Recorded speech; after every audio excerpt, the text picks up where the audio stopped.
A paz, queridos, tudo bem? Estamos dando continuidade aos nossos estudos bíblicos da nossa EBD, Escola Bíblica Dominical. Nossa lição é a de número 2, né? Nós trabalhamos com as revistas da CPAD, Casa Publicadora das Assembleias de Deus.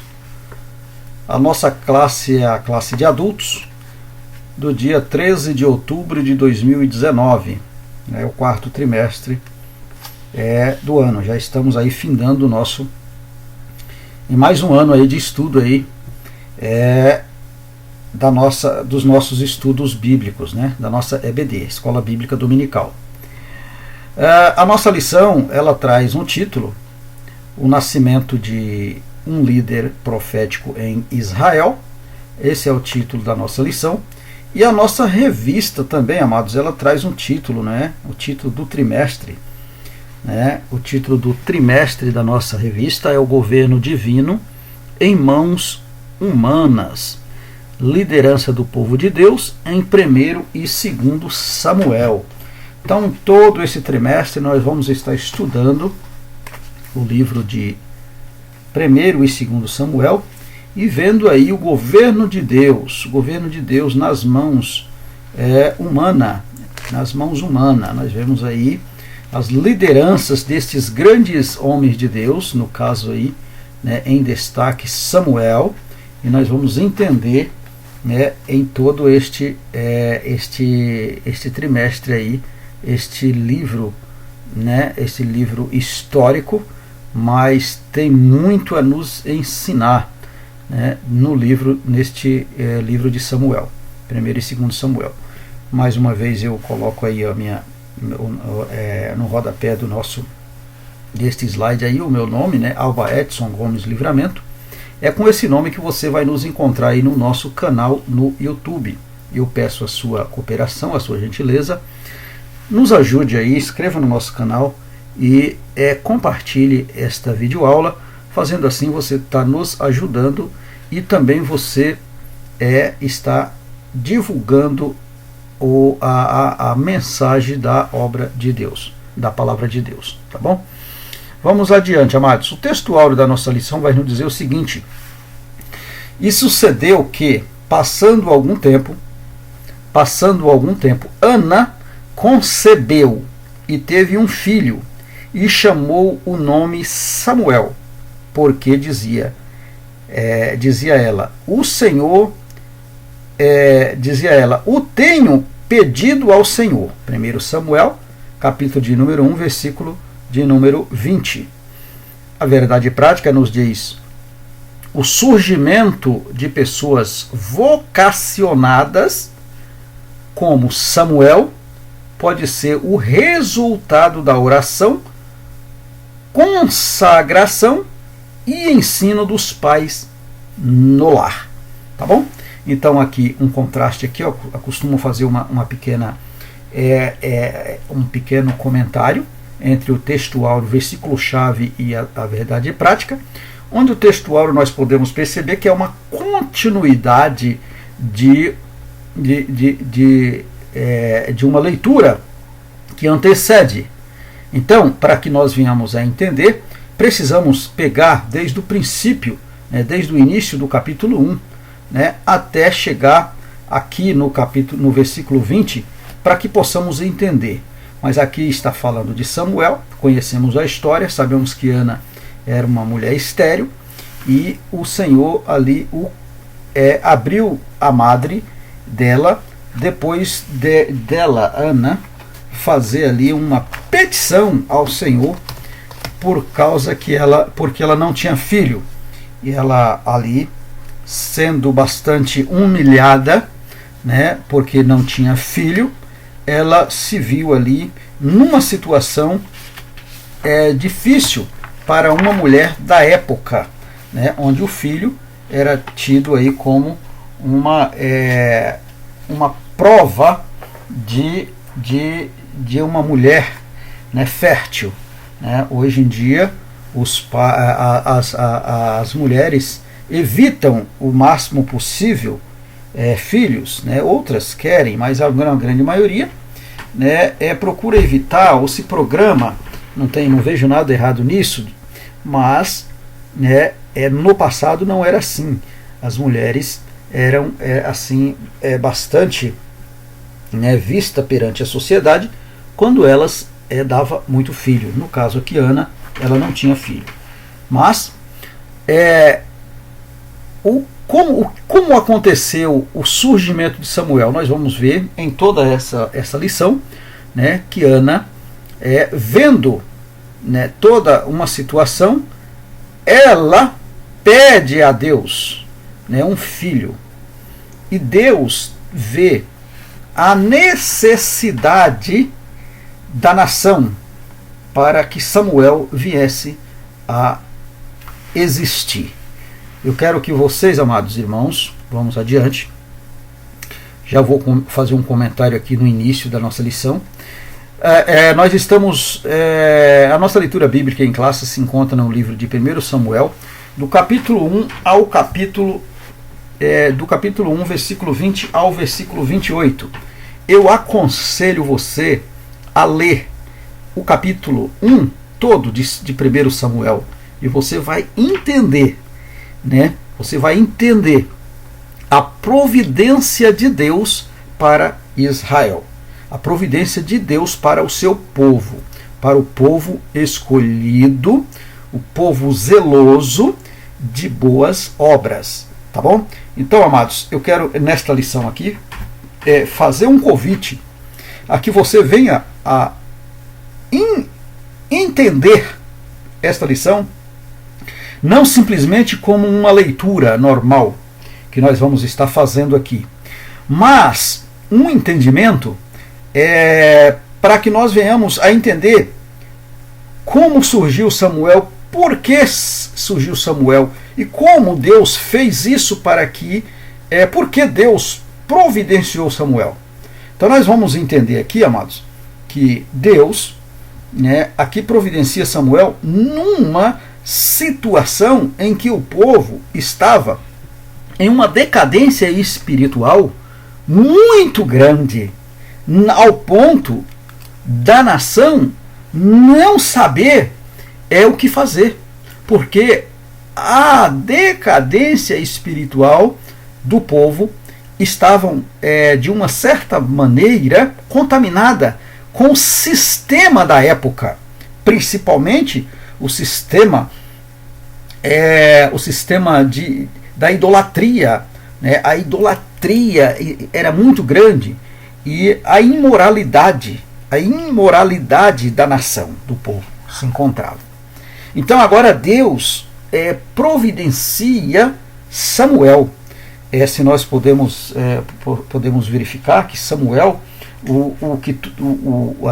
a trajetória de Samuel, ele veio para realmente fazer esse divisor de águas, como fala na lição anterior, né? Entre a situação que o povo se encontrava. Ou seja, ele veio para frear uma situação e alertar uma nação de uma situação muito grave que eles estavam cometendo. Tá certo? Então nós vamos aqui ver, nós temos aqui 3 objetivos específicos que nós vamos... o primeiro objetivo específico é exatamente esse: eclucidar, ou seja, eclucidar o ambiente familiar de Samuel. Nós vamos estudar, amados irmãos, como que era esse ambiente familiar de Samuel, como que vivia. Segundo subtópico, esclarecer que Samuel foi fruto de oração. Então nós vamos mostrar aqui que Samuel foi fruto de oração. E nós vamos no terceiro tópico expor a dedicação de Samuel. Nós vamos mostrar aqui como este homem, né, até então um menino, né, ele começa a ser uma pessoa dedicada à obra do Senhor, às coisas de Deus, né? Porque Samuel poderia muito bem escolher, né, porque ele tinha o livre-arbítrio, mas ele não só fez cumprir o voto que a sua mãe fez, como também ele tinha né, ele tinha prazer de fazer as coisas de Deus. É o que está faltando no nosso meio nos dias em que vivemos, nos dias atuais.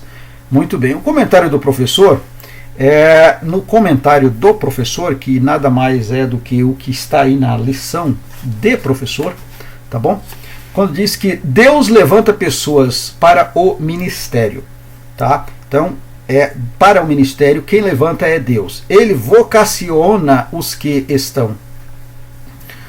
serão usados por ele para fazer uma grande obra. Então Deus vocaciona pessoas para fazer uma grande obra, né? Aqueles que querem ser usado, né? Deus faz isso. Deus se encarrega de fazer isso para uma grande obra. Entretanto, uma obra deste porte requer também zelo da família, que ensina o menino ou a menina no caminho do Senhor. É preciso que a criança cresça num ambiente em que a prática da oração é um hábito, que haja consagração sincera a Deus e ensino da palavra no lar. Isso aqui infelizmente, há um declínio muito grande nos dias em que vivemos, né? Nos dias em que vivemos. Infelizmente, isso é uma grande realidade, nós falarmos isso, né? Lares que não mais têm a prática de orar, não mais têm a prática de oração, têm hábito de orar ao Senhor, fazer consagrações sinceras e ensino da palavra de Deus. Infelizmente, isso acontece, mas essa lição vem para nos despertar, para retomar a prática do primeiro amor, como diz na palavra de Deus. Assim, ao longo dos tempos, Deus vai moldando o coração do infante para que ame as coisas dele. Pois é, a partir do momento que existe uma prática de oração, isso se tornando um hábito, né? As pessoas se consagrando com sinceridade e ensino da palavra de Deus no lar, aí o que acontece? O infantil, ou o menino, ele começa a ter no seu coração um molde, começa a ser moldado no seu coração para que ame as coisas de Deus, as coisas dele, para que ame as coisas de Deus, tá certo? Uma família que serve a Deus de todo o coração é um ambiente propício para o Pai levantar pessoas para a sua obra. Pois é, o resultado, né, acabei grifando e trazendo aqui em letras destacadas. Pois é, o resultado de tudo isso que falamos, o resultado de prática na oração, hábito, se tornando hábito, consagração sincera a Deus e ensino da sua palavra no lar, né? O menino, ele se torna no seu coração, ele se torna um molde, cria um molde no seu coração e ele tem desejo de amar a obra dele. Fazendo isso, o resultado disso, amados irmãos, o resultado disso uma família que serve a Deus de todo o seu coração é um ambiente propício. Então, no lar na qual a família serve a Deus, ali se torna um ambiente propício que venha levantar pessoas vocacionadas, pessoas para esta obra, né? Por quê? Porque não tem como vir de fora, acaba saindo do próprio lar pessoas vocacionadas. Por quê? Porque Deus trabalha no coração das pessoas e ali Deus prepara pessoas para esta obra. Foi assim na vida do menino Samuel. Muito bem, vamos adiante. A introdução da nossa lição nos diz, antes de apresentar no cenário de Israel, Samuel já era consagrado diretamente ao Senhor. Então, olha, antes de ser apresentado ou aparecer no cenário em Israel, Samuel já era consagrado ao Senhor. Podemos ver em 1 Samuel no capítulo de número 1, versículo 11. Olha o que diz aí. E votou um voto. Não é redundância. Não. Está dizendo que Ana fez um voto e votou. Tá bom? Não é redundância da palavra. Ela votou quando ela diz: Senhor dos exércitos, se benignamente atentares para a aflição da tua serva, e de mim lembrares, e da tua serva te não esqueceres. Está vendo que parece redundância? Lembrar e depois se não esquecer, não. É a necessidade da oração. Ela estava numa situação de um profundo desespero, ao ponto de ela ser até acometida por uma doença que hoje é a doença do século. Ana, podemos dizer que Ana estava tremendamente angustiada, porque ela mesma fala no versículo lá, quando o Eli tem ela como embriagada, ela diz que ela estava tremendamente angustiada. E nós vemos que ela poderia aqui, de repente, ter uma profunda situação depressiva. Por que não dizer isso, né? Mas ela foi para onde? Foi para a oração, porque ela não poderia de maneira nenhuma dizer o contrário. Então, continuando aí o versículo: mas a tua serva, ou mais da tua serva, lembrar, ou mais a tuas servas deres um filho varão, homem, um filho homem. Ela ainda escolheu, tá certo? Por quê? Porque o homem era mais, naquela época, o homem era que era para o serviço do ministério. Então ela, até nisso, ela foi sábia em fazer o seu pedido. Um filho varão. Ao Senhor o darei por todos os dias da sua vida, e sobre a sua cabeça não passará navalha. Amados, isso aqui nós acabamos de ler, capítulo 1, versículo 11 de 1 Samuel. Aconselho que você faça essa leitura.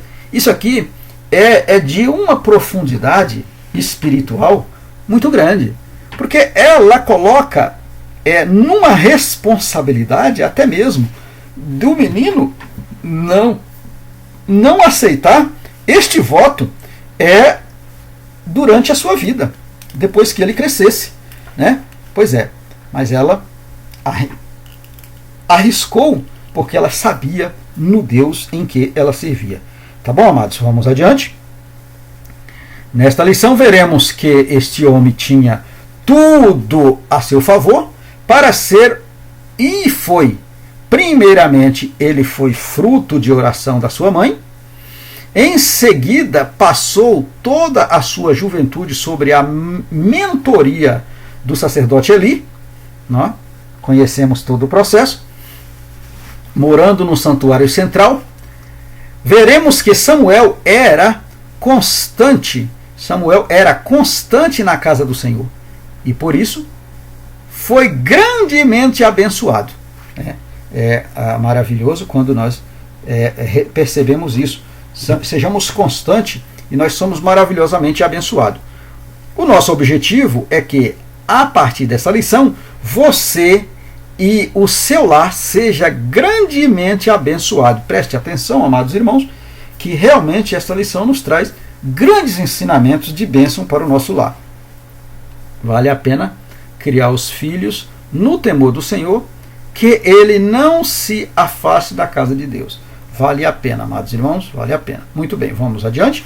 Primeiro tópico da nossa lição vai nos falar sobre o ambiente familiar de Samuel, amados.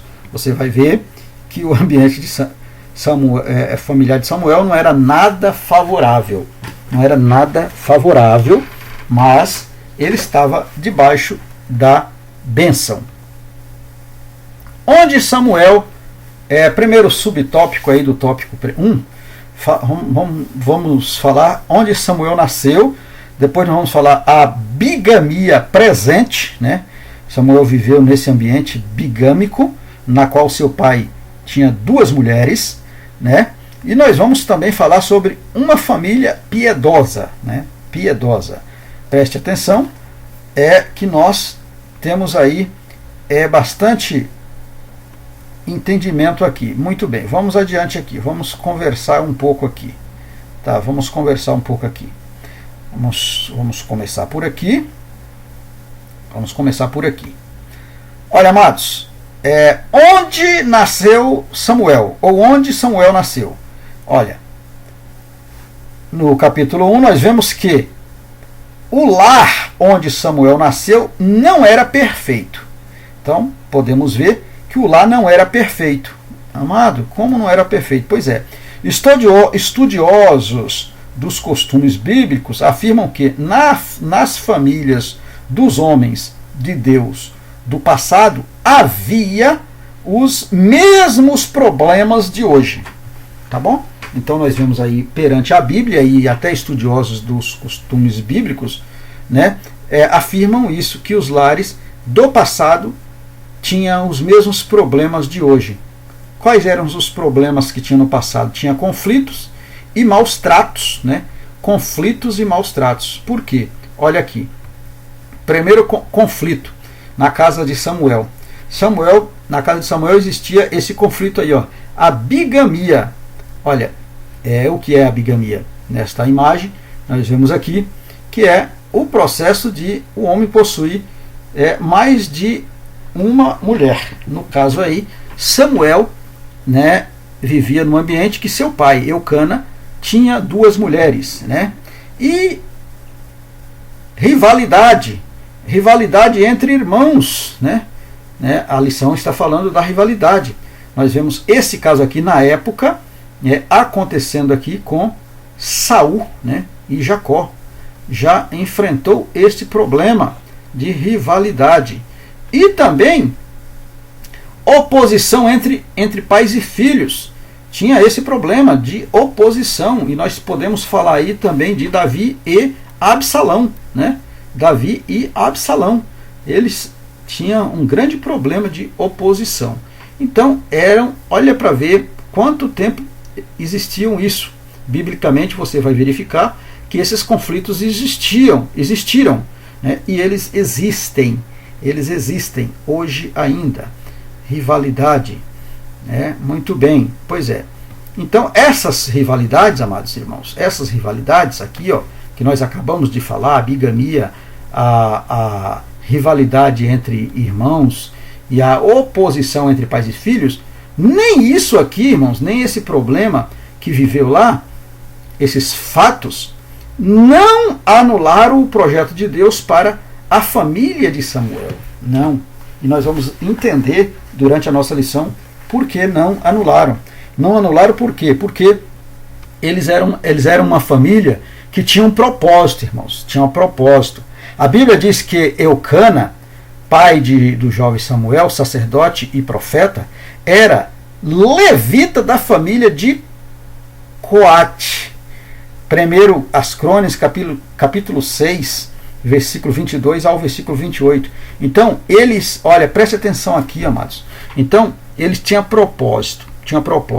Desta família de Jacó, aqui, todos os processos aqui, tem o filho Levi, de Levi saem 3 filhos, Gerson, Coate e Merali. Desta família aqui, nós vamos ver que Corate, ele tem 4 filhos, na qual Arão, Izar, Uziel e Hebron são os 4 filhos de Coate. Desses quatro filhos, aqui de Uziel, nós vamos ver aí que dessa linhagem sai Eucana, e dessa linhagem é que sai Samuel. E se nós formos verificar, Samuel não podia ser sacerdote, porque o sacerdócio seria da linhagem de Arão, que vem aqui da família de Arão, né, que também são os mesmos levitas dos coatitas, mas dessa linhagem. né, dessa linhagem Arão, e dessa linhagem é que é o sacerdócio. Mas Deus providencia de onde não existe para fazer existir, porque vai depender do propósito. Então essa família tinha propósito para fazer, para Deus trabalhar. E quando tem propósito, Deus trabalha nos propósitos, tá bom? Vamos adiante. Então ele era esse homem de elevada posição, estão falando aqui de Eucana, elevada posição social, e chefe da família de Zofim, que deu origem ao nome da aldeia Ramataim de Zofim, que significa altitude ou elevação dupla. Isso por causa de Ramá. Era uma elevação, eles moravam lá. Foi em Ramá que Samuel nasceu, né? Então foi lá em Ramá que ele nasceu, foi lá em Ramá que ele se criou, e foi lá em Ramá que ele fez toda a sua faculdade, digamos assim, espiritual, né, com Deus, ali exercendo o sacerdócio na casa real ali com Samuel, com Eli, tá certo? Na casa quando eu falo casa real, porque ele como rei, né, e sacerdote, então ele exercia também ali a realeza, tá certo? Por quê? Porque o rei vem da realeza, e ele foi rei. Viveu e morreu lá, né, em Ramá. Podemos ver isso em 1 Samuel 1:19, 7:17 e 25 de 1 Samuel. Assim como seu pai Eucana, Samuel também era levita e vivia no território da tribo de Efraim.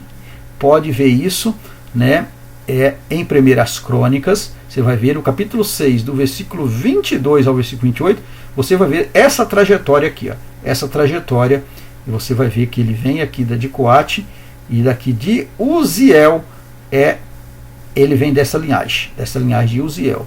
Ele vem daqui vem mais para frente aqui, vem Eucana, né, e depois Samuel. Então nós vamos ver que é providência de Deus para uma situação de grande declínio da nação, da sua situação espiritual. Deus levanta um homem que vem com a resposta para a nação, e isso tudo nos dá a direção, nos aponta para o sacrifício real, né? O sacrifício vicário do Calvário, né?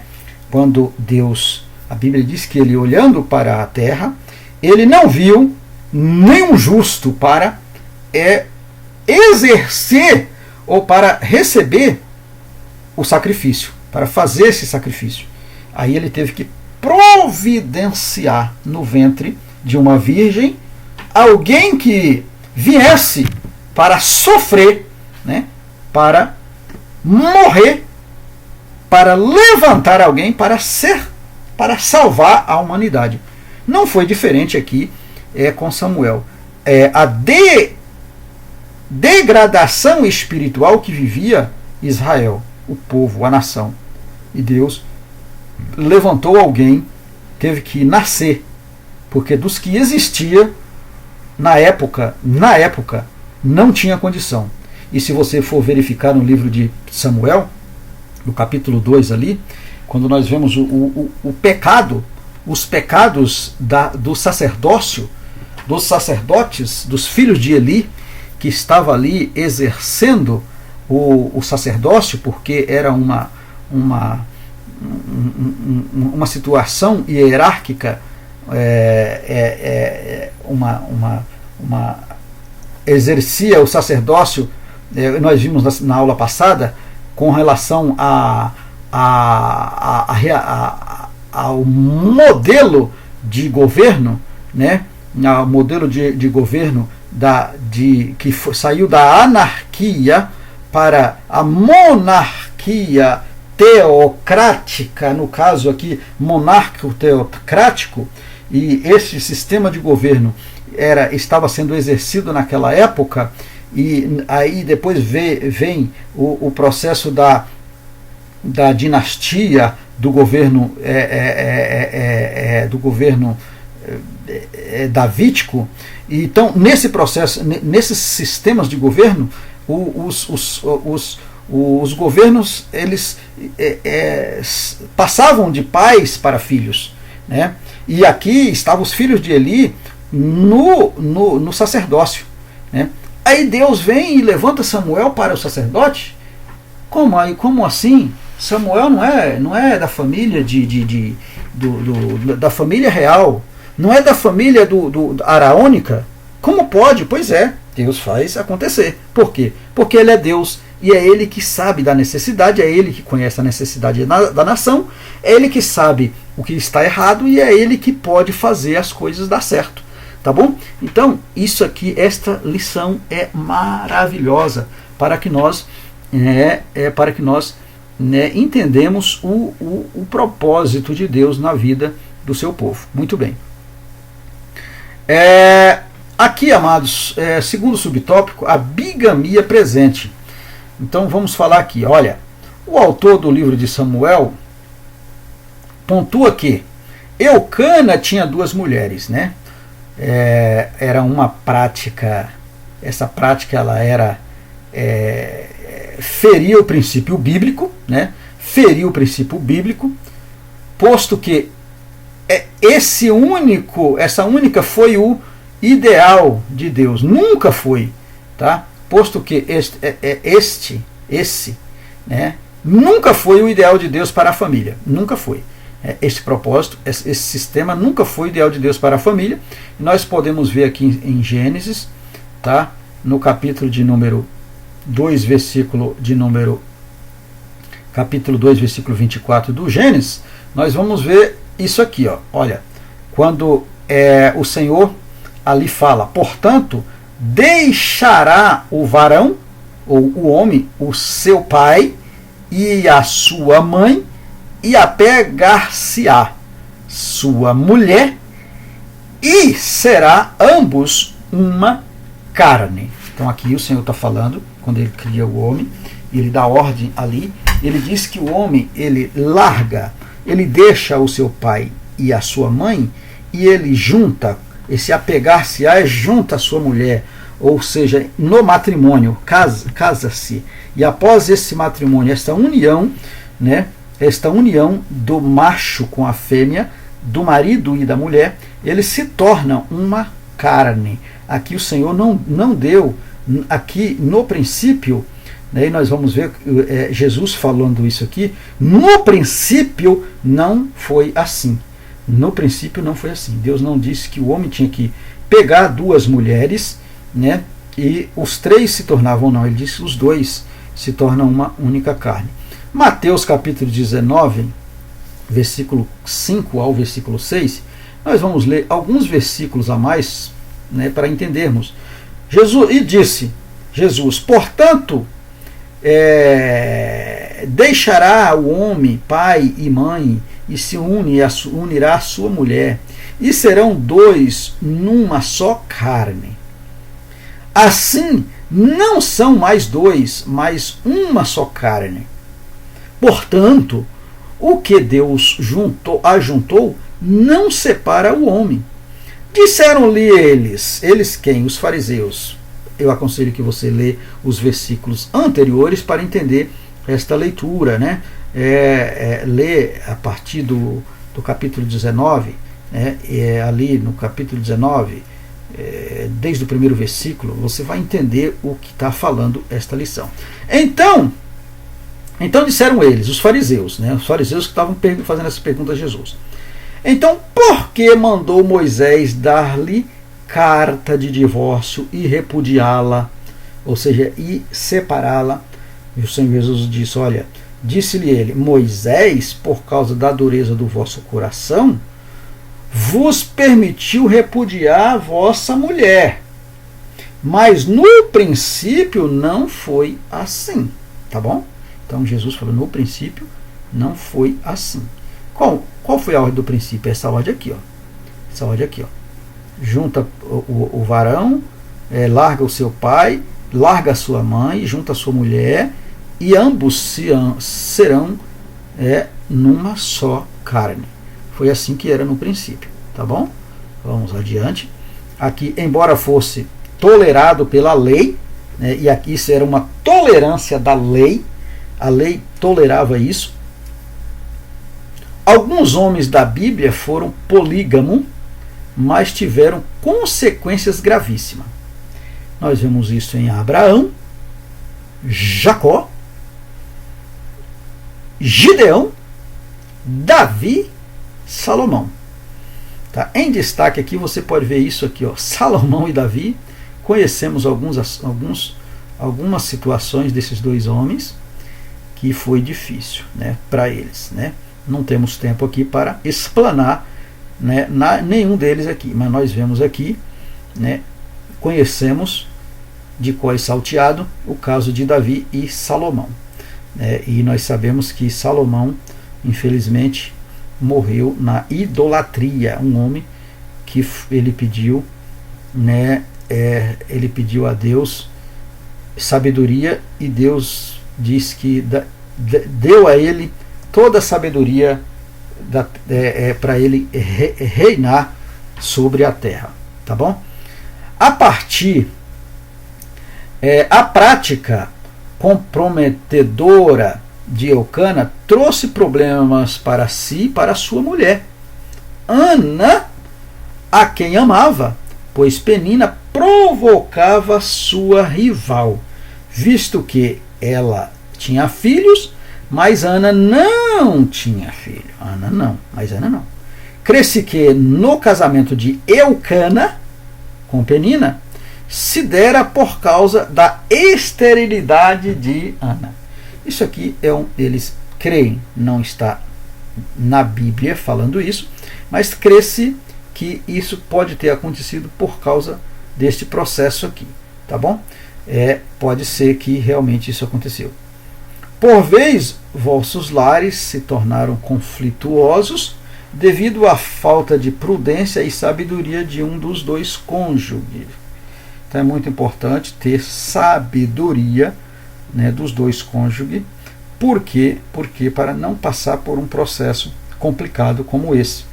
Por isso é imperioso que o esposo e a esposa saiba proceder com verdade e sinceridade, relacionando-se um com o outro em amor, Efésios 4:2, e pedindo sabedoria do alto para a solução de conflitos, Tiago 1:5.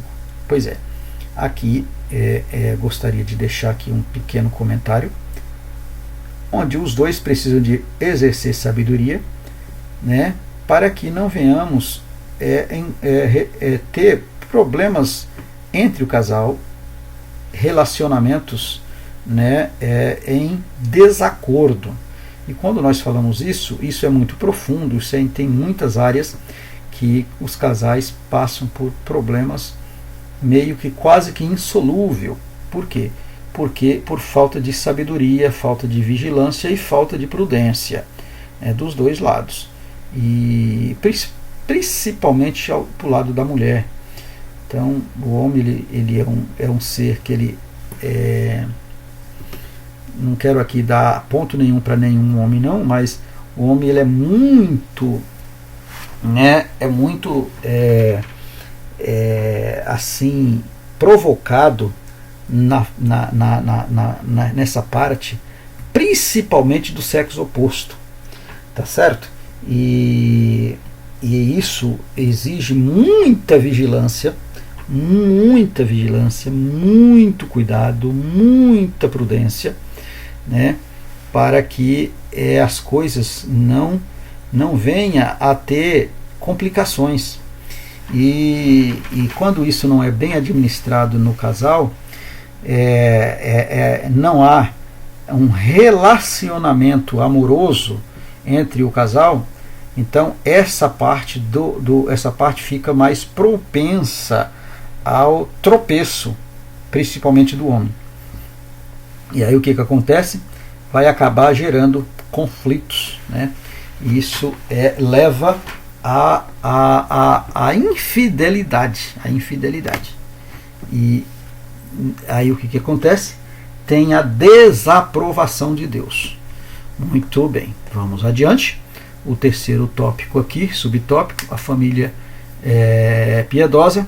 Pois é, embora todos esses problemas que nós falamos, apesar de todos esses problemas na família de Samuel, há um destaque especial para o seu lado piedoso. Então a família tinha esse lado piedoso, esse lado de adorar, esse lado adorador. A Bíblia diz que eles subiam de ano em ano para adorar o Senhor. E eles andavam, olha, hoje é pouco, né? A gente anda muito, né? Mas 18 quilômetros ao norte para ir a Siló para adorar. E eles faziam isso com amor, né? Sem achar difícil, né? Apesar das dificuldades, pois os filhos não devem deixar de ir à casa de Deus, pois ali Deus fala conosco. No tocante à piedade, Paulo diz que ela é proveitosa para tudo. Né? A piedade é proveitosa para tudo. A palavra piedade, que vem do grego eusebeia, remete a reverência, respeito, temor e fidelidade a Deus. É o que nós acabamos de falar. Né? Se não haver esse processo aí, você pode ser infiel ao seu cônjuge e até, né, e aí sendo infiel a Deus, provocando conflitos dentro do casal e aí desagrada a Deus. Segundo tópico, frutos de oração. Samuel, fruto de oração. Também aqui 3 subtópicos, a humanidade de Ana. Ana, a sua amargura de alma e o pedido de Ana. Tá certo, amados? Vamos adiante. A humildade. Pois é. Descrita no primeiro capítulo como uma mulher forte, firme e dedicada, apesar de toda a provocação da sua rival, né? Penina, da sua rival, Ana se mostrou humilde. Penina, sua rival, fazia de tudo para que Ana se irritasse. Pode ver. Capítulo 1, versículo 1, 1 Samuel 1, 6. Para que ela perdesse o controle, mas o que esta fazia, ou seja, o que Ana fazia, era subir à casa do Senhor, subir à casa de Deus. Ela ia orar a Deus, pedir graça a Deus para suportar aqueles momentos de provocações, né? Aqui vem a sabedoria, né? Não é fácil mesmo, não é ser provocado e você fazer de conta que está tudo bem. Pois é, ela ia e mostrando. A Bíblia diz que quando nós somos humilhados, nós temos um Deus que nos exalta. Os humilhados são exaltados, né? Por quê? Porque Deus é que avalia, é que faz esta avaliação. Uma mulher cristã espiritual sempre busca sabedoria para proceder com prudência, né? A Bíblia diz que a mulher sábia, né, provérbio, então a sabedoria dela, ela edifica a sua casa, mas a sua tolice, a sua loucura, a tolice, ela acaba destruindo esta casa. Ela desconstrói, né? É provérbio, está aqui, ó, 31:30. Fala sobre a mulher prudente. Sobre a mulher prudente. Ela evita responder os ataques de outras, mas dirige-se às pessoas certas, né, derramando o seu coração diante de Deus. Foi o que ela fez lá. Ela vai ao templo e diante de quem ela poderia falar o seu problema, ela falou, né? E nesse processo aqui ela teve como embriagada, e ela disse para o sacerdote: a tua serva não está embriagada, mas ela está atribulada de espírito, né? Muito bem. Ana e sua amargura. Olha aqui a situação que nós acabamos de falar, né? Ela se sentiu desta maneira, capítulo 15, versículo 23, né, do Êxodo, fala que a murmuração daquele povo, quando eles, na passagem ali no deserto, eles tendo sede, não encontraram água, aí chegando no rio, as águas do Jordão, não era do Jordão, vamos ver aqui, tá, muito bem. Bom, as águas daquele rio era amarga. Era amarga. Então o que aconteceu com aquelas águas? Aquelas águas, a Bíblia diz que elas se tornaram doces porque o Deus da providência fez aquilo, né, numa situação de extrema necessidade, né? O povo estava passando por uma extrema necessidade. Nesse caso aqui, a vida espiritual nossa, amados, é assim, né? Nós passamos por uma situação de extrema necessidade ao ponto de não sabermos como ter a situação resolvida com aquele problema, né? Eles passando ali, amados irmãos, pelo rio, né, pelo Mar Vermelho, no caso aqui, o Mar Vermelho se apresentava as águas amargas, né? Então chamaram aquelas águas de Mara, porque não puderam beber.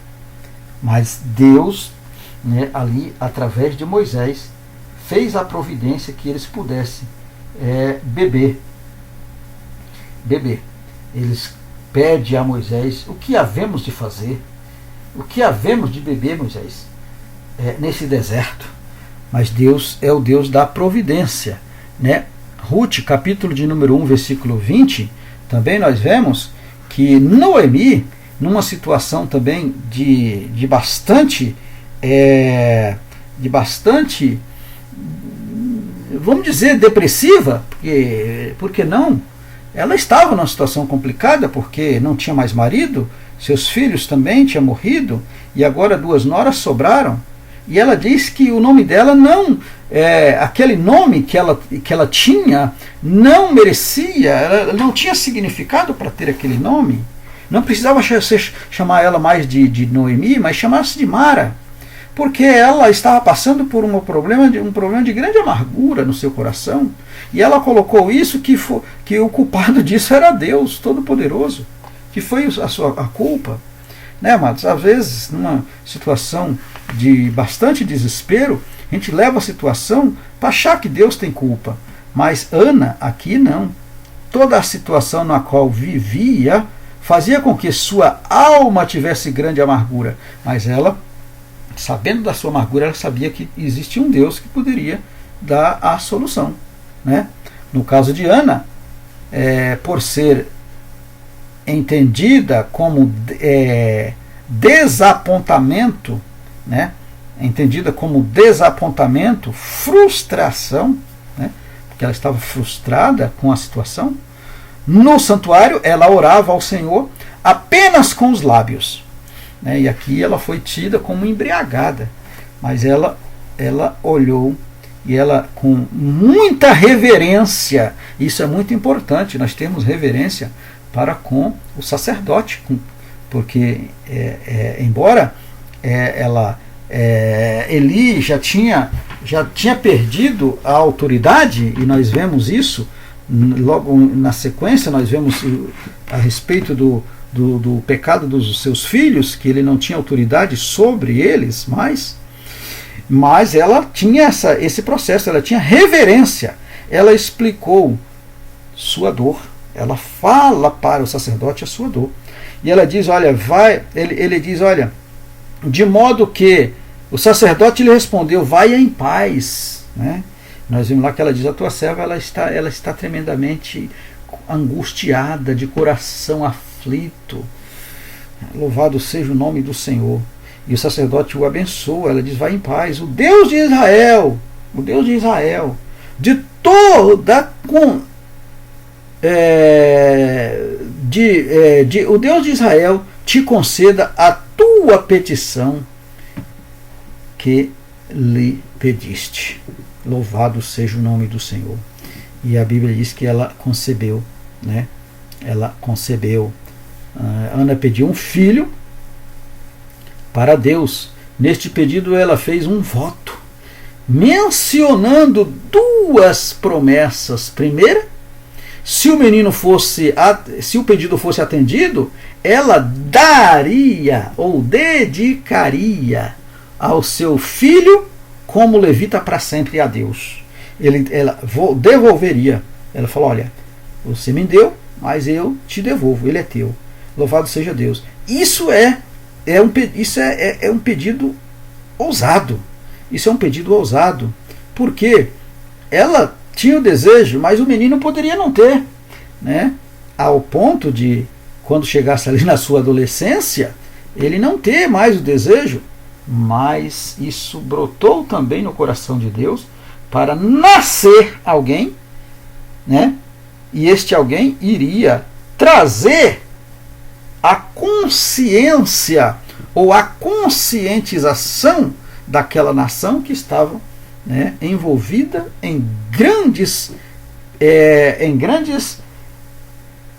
pecados, né, em grande situação de declínio espiritual.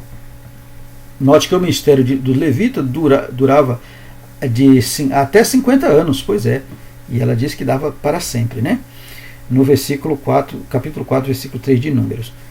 A segunda, ele seria um nazireu. Então, primeiro ela faz um pedido, né, e depois ela diz que ele seria um nazireu, na sua cabeça não passava navalha. Um outro pedido, né, que ela estava fazendo para ela. Mas o menino iria aceitar? Pois é, quando Deus está no controle, meu amado irmão, Deus tem o comando de tudo. Louvado seja o nome do Senhor. Observe que o nazireu tinha um tempo determinado. Também nós vemos em Número capítulo 6, versículo 2 ao 5. Deus ouviu o pedido de Ana e agiu em seu favor. Em seu favor. A expressão lembrou-se dela aponta para o socorro divino. Quando ela fala, lembra da tua serva. Então aponta para o socorro divino. Como é maravilhoso entregar tudo a Deus, né, amados? Levar-lhe nossas causas, pois seu agir é certo. Deus ainda intervém, tá bom? Deus ainda intervém, Deus ainda faz maravilha na nossa vida. Muito bem, terceiro tópico aí, dedicação de Samuel. Também temos aqui 3 subtópicos: o nascimento de Samuel, o cumprimento do voto e a dedicação de Samuel. O nascimento de Samuel se deu no versículo 20 diz que, passando algum tempo, Ana concebeu e teve o filho, e o nomeou Samuel, de Samuel, que pode significar ouvido de Deus, né? Seu nome é poderoso. Então, vamos falar aqui a parte hebraica que representa os nomes, para a gente ganhar um pouco de tempo, senão nós teremos que explicar. Atente para o sufixo el, ou seja, tanto no de Shema El quanto de del Shamuel, a ênfase aqui recai para um nome poderoso, né? E aqui nós não temos aqui muito tempo para explicar aqui os significados grego para o hebraico, para entendermos um pouco, mas só para a gente entender. Então, esses sufixo el, né, dos dois casos aqui, de Shemuel, como do Shamuel, esse sufixo, ele recai, né, sobre o nome todo-poderoso, isso vindo do hebraico. Seja ao poderoso do eterno, que deve ser adorado para sempre. Bendito seja o nome de Jesus. Isso é providência, amados irmãos. Isso mostra que Samuel cresceu, fortaleceu-se e confiou no Deus Todo-Poderoso, como indica o seu próprio nome. Por isso que Ana fez o voto, porque estava tudo na direção de Deus. Ela tinha certeza que o menino iria dar continuidade àquele processo, aquele voto. Cumprimento do voto, a partir do versículo 21, mostra-se que Eucana, marido de Ana, subia à casa de Deus para, juntamente com toda a sua casa, exceto Ana, porque ela precisava desmamar o menino, apresentar o sacrifício anual, né, o seu voto. Eucana cumpriu seus votos e também entregou os dízimos por toda a terra. No costume, nós vemos no Deuteronômio, capítulo 12, 26 ao 27, então nós podemos perceber que ele, além de cumprir o seu voto, ele também iria fazer esse procedimento de dizimar na casa do Senhor anualmente. Dedicação de Samuel. Ana lembrou de Eli, de que esteve perante a sua presença. Importantíssimo isso aqui. Importantíssimo isso aqui. Uma vez que você recebe a tua bênção, procuram lembrar de onde você era, como era e hoje como é. Então é muito importante lembrar. Ana lembrou a Eli de que esteve perante a sua presença, orando ao Senhor para que se lembrasse dela. Então, ela não foi egoísta para dizer, olha, está vendo? Ou seja, passando na cara do sacerdote, olha, você disse que eu era embriagado aqui, mas o Deus que eu orei me deu. Não, ela foi com humildade perante Eli para lembrar Eli que ela era aquela mulher que saiu dali recebendo a bênção, do sacerdote, quando ele diz, vai em paz e o Deus de Israel irá conceder o teu pedido. Bendito seja o nome do Senhor. Assim Ana dedicou Samuel a Eli para o serviço no templo, devolvendo-o para o Deus Todo-Poderoso. Era uma dedicação irrevogável. Ela não poderia revogar aquilo porque ela fez diante de Deus. Muito importante isso aqui, amados. Como é bom quando os pais se dedicam às coisas de Deus consequentemente mostra aos seus filhos, na prática, uma vida de devoção sincera. Isso é muito importante. Infelizmente, hoje em dia, como falei no início, tem coisas muito profundas, mas infelizmente isso não acontece muito nos dias de hoje. É importantíssimo isso aqui. Sempre mostrar dedicação sincera e devoção a Deus, e mostrar os filhos que o Deus de Israel ele é poderoso para fazer ainda hoje coisas grandes nas nossas vidas. Ao chegar ao templo, em reverência orando a Deus, em casa, fazendo os cultos domésticos, primeiro por viver o Evangelho de Jesus Cristo. Os filhos que crescem vendo tal dedicação sincera, naturalmente são estimulados a temer a Deus e a amá-lo de todo o coração. Mostremos, portanto, reverência humilde e honra ao nosso Senhor Deus. Muito bem, é importante. Isso aqui é importante. Infelizmente, isso não acontece, como já falei, está muito raro acontecer hoje em dia os cultos nos lares, essa dedicação sincera, em família.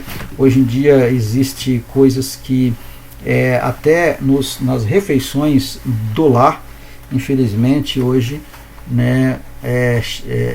a refeição é servida e cada um pega a sua refeição, vai para um canto da casa, vai para de frente da televisão, não senta mais na mesa para comer, para conversar, para fazer as refeições. É degradante isso aqui, é muito difícil.